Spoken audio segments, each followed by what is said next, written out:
ખોખરા બોર્ડના ઉમેદવારનો અનોખો પ્રચાર હાથી સહિત ઢોલ નગારા સાથે પ્રચારનો પ્રારંભ કર્યો। સાંસદ ધારાસભ્ય શહેર પ્રમુખ પ્રચારમાં જોડાયા। ખોખરાથી કમલેશ પટેલ, નયન બ્રહ્મભટ્ટ ઉમેદવાર, જયમિની દવે અને સોનલબા સરવૈયા ઉમેદવાર અને પ્રચારની થઈ શરૂઆત।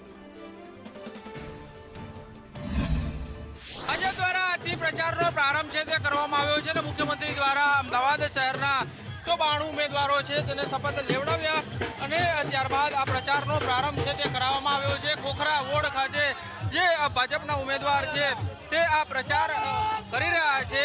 હાથી સાથે જ અલગ અલગ કેરેક્ટર અને ઢોલ નગારા સાથે આ પ્રચારનો પ્રારંભ કરવામાં આવ્યો છે।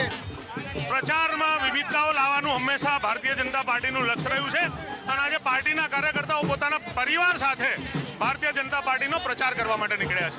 હાથી છે, અલગ અલગ કેરેક્ટર છે, ઢોલ નગારા છે। ગુજરાતમાં આવો પ્રચાર પ્રથમ વખત કંઈક અલગ કરવાની ખેમ સાથે ખોખરાવડ આજે પ્રચારના શ્રી ગણેશ કરી રહ્યું છે। જીત ગયા વખતે જીત્યા હતા એના કરતાં પણ વધારે મતથી જીતવાનો અમારો લક્ષ્યાંક છે। ઢોલ નગારા સાથે ભાજપનો જાહેર પ્રચાર છે તેનો પ્રારંભ થઈ ચૂક્યો છે। કેમેરામેન મેહુલ પટેલ સાથે કશ્યપ જોશી, સંદેશ ન્યૂઝ, અમદાવાદ। તો રાજકોટ